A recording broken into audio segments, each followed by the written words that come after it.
We have breaking news now for you on the West Coast. I'm Josh Elliott alongside Amy Robach.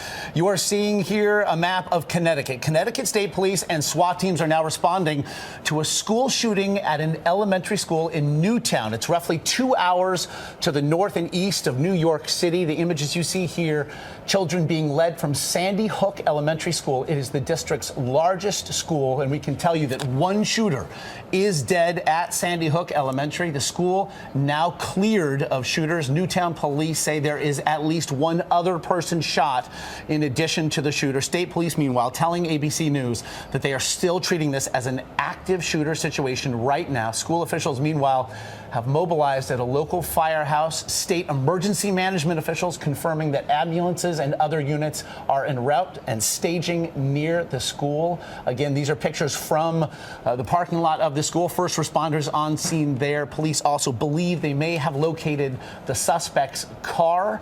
Again, as we just are getting information here.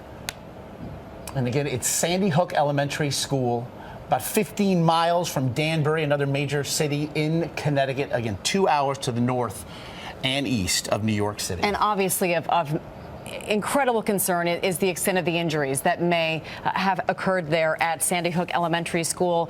We do know, according to the Newtown Bee, who is on the scene, that there was one child carried from the school by a police officer they witnessed, apparently seriously wounded.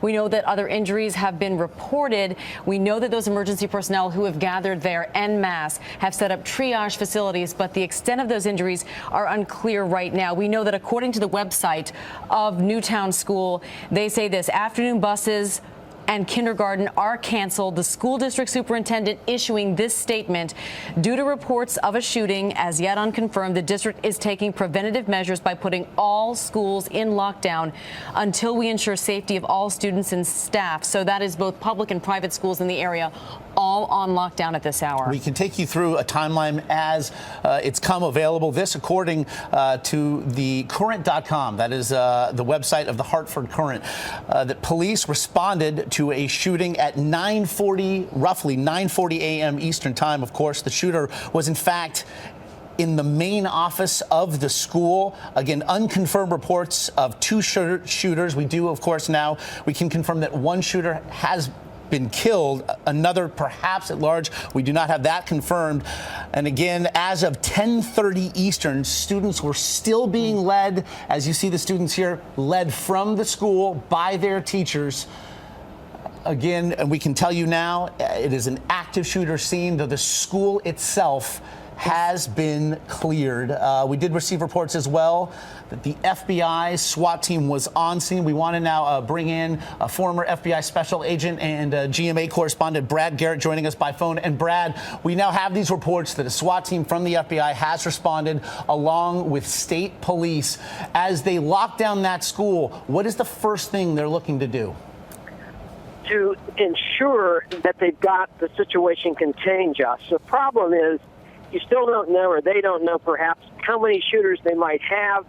Have they done anything else to the school or the grounds? Think of Klebold and Harris at Columbine, who had booby-trapped the place with a number of bombs.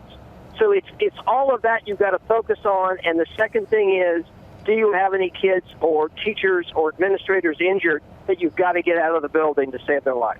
And Brad, that we know that, as we mentioned, one shooter is confirmed dead. They do believe there may have been a second shooter. They say they have cleared the school, so I'm imagining that search may go well beyond the school district, looking for a potential person at large.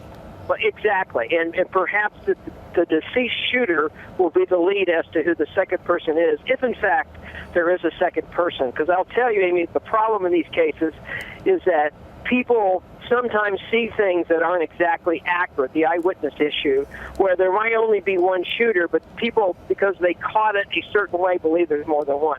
Could well be two, but keep that in mind. Again, and Brad, while the district has asked that parents not flood district phones with phone calls, obviously every parent here wants to know that their children is safe. I'm certain many parents now making their way to the school. What would you tell parents right now as they are making their way to an active crime scene?